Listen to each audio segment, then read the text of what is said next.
17 जनवरी 2026 प्रयागराज त्रिवेणी संगम। इतिहास गवाह है कि कुंभ और माघ मेले में न जाने कितने रहस्य दफन हैं, लेकिन 2026 की मौनी अमावस्या को जो हुआ उसने विज्ञान और तर्क की सारी हदों को पार कर दिया। सरकारी आंकड़े कहते हैं कि उस दिन करोड़ों लोग संगम में डुबकी लगाने आए थे, लेकिन उन करोड़ लोगों में से कुछ ने अपनी आंखों से जो देखा वो आज भी उन्हें रात में सोने नहीं देता। एक ऐसा नागा साधु जिसके पैर जमीन पर नहीं पड़ते थे, एक ऐसा चमत्कार जिसे देखकर भक्तों के पसीने छूट गए, और अंत में गंगा की लहरों के बीच हुआ वो चमत्कार जिसने पूरी दुनिया को हिलाकर रख दिया। भक्तों, आधा अधूरा ज्ञान सुनना या छोड़ देना दुख और पाप का कारण बनता है, इसलिए इस घटना को अंत तक अवश्य देखें।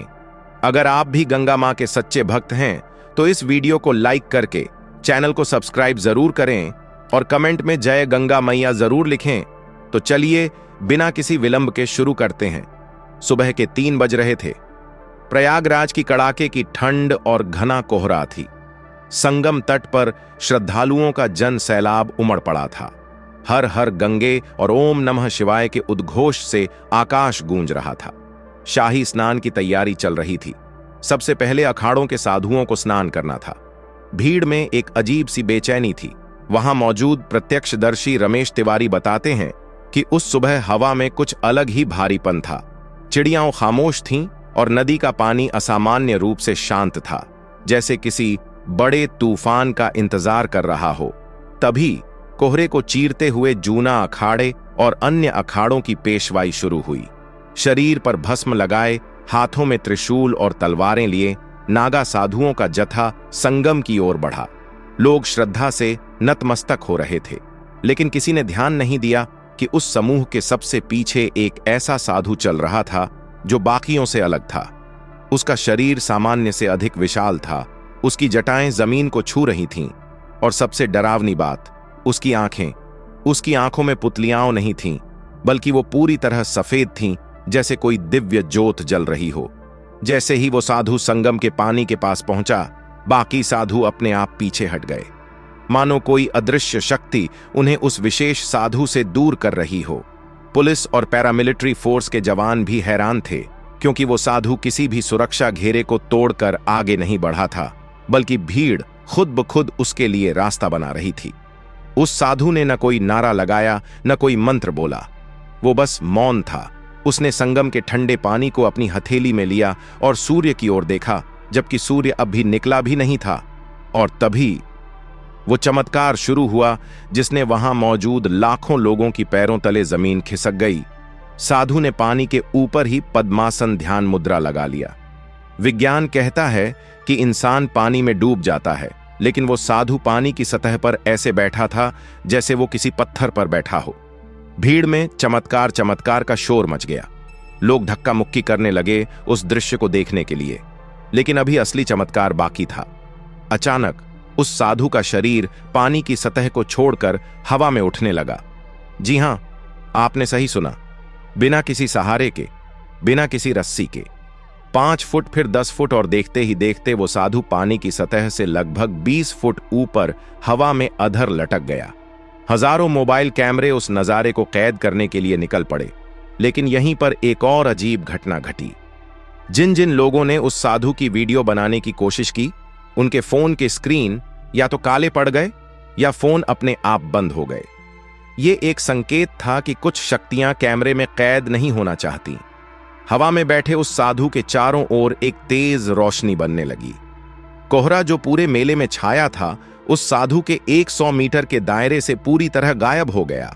भीड़ जो अब तक जयकारे लगा रही थी, अब डर के मारे कांपने लगी, क्योंकि उस साधु के शरीर से अब ओम की ध्वनि नहीं, बल्कि एक भारी गड़गड़ाहट सुनाई दे रही थी, जैसे बादल गरज रहे हों। तभी नदी के पानी में हलचल हुई। गंगा और यमुना का पानी जो शांत था, अचानक उफनने लगा। लहरें ऊंची उठने लगीं, लेकिन वो लहरें तट की तरफ नहीं आ रही थीं। वो लहरें उस हवा में बैठे साधु की तरफ बढ़ रही थीं, जैसे पानी भी उस महायोगी के चरण स्पर्श करना चाहता हो। पानी का एक विशाल स्तंभ नदी से उठा और साधु के पैरों के नीचे एक आसन बन गया। इस दृश्य को देखकर कई लोग के होश उड़ गए। प्रशासन के हाथ पांव फूल गए। लाउडस्पीकर पर शांति बनाए रखने की अपील की जा रही थी, लेकिन उस अलौकिक दृश्य के सामने इंसानी आवाजें बेअसर थीं। तभी उस नागा साधु ने अपनी आंखें खोलीं। उनकी सफेद आंखों से नीली रोशनी निकली, जो सीधे त्रिवेणी संगम के केंद्र में गिरी। उस रोशनी के गिरते ही वहां मौजूद करोड़ों लोगों ने एक साथ एक आवाज सुनी। यह आवाज कानों में नहीं, सीधे उनके दिमाग में गूंजी। वो आवाज कह रही थी, धर्म की रक्षा करो, प्रकृति का सम्मान करो, अन्यथा प्रलय निश्चित है। यह संदेश इतना तीव्र था कि लोग घुटनों के बल बैठ गए। वो माहौल भक्ति और भय का ऐसा मिश्रण था जो शब्दों में बयां नहीं किया जा सकता। फिर एक जोरदार धमाका हुआ, जैसे आकाश में बिजली कड़की हो। रोशनी इतनी तेज हुई कि लोगों को अपनी आंखें बंद करनी पड़ी। जब रोशनी कम हुई और लोगों ने आंखें खोलीं, तो वहां कुछ नहीं था। न वो साधु, न वो पानी का स्तंभ, न वो दिव्य प्रकाश, सिर्फ शांत बहती हुई गंगा और यमुना। पुलिस ने गोताखोरों की मदद से नदी का चप्पा चप्पा छान मारा, लेकिन उस साधु का कोई नामो निशान नहीं मिला। अखाड़ों के प्रमुख महामंडलेश्वरों से जब उस साधु के बारे में पूछा गया, तो उन्होंने बस मुस्कुराकर कहा, वो कोई साधारण मनुष्य नहीं थे। वो समय समय पर धर्म को जगाने आते हैं और चले जाते हैं। क्या वो कोई सिद्ध योगी थे? क्या वो स्वयं महाकाल का कोई रूप थे? 17 जनवरी 2026 की उस सुबह प्रयागराज में जो हुआ, उसका सबूत किसी कैमरे में नहीं, बल्कि वहां मौजूद हर उस भक्त के दिल में धड़क रहा है जिसने उस उड़ते हुए योगी को देखा था। मित्रों, हमारे वेद और पुराण ऐसी सिद्धियों का वर्णन करते हैं जहां योगी लघिमा सिद्धि प्राप्त करके हवा में उड़ सकते हैं। शायद उस दिन कलयुग के इंसानों को अपनी प्राचीन शक्ति का एक छोटा सा नमूना दिखाया गया था। आपको क्या लगता है, क्या वाकई आज के युग में ऐसे चमत्कार संभव हैं, या ये सब सिर्फ एक कहानी है? अपनी राय कमेंट में जरूर लिखें। अगर आप भी महादेव के भक्त हैं तो कमेंट में हर हर महादेव लिखना न भूलें।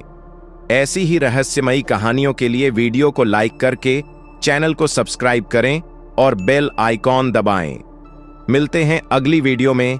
ओम नमः शिवाय।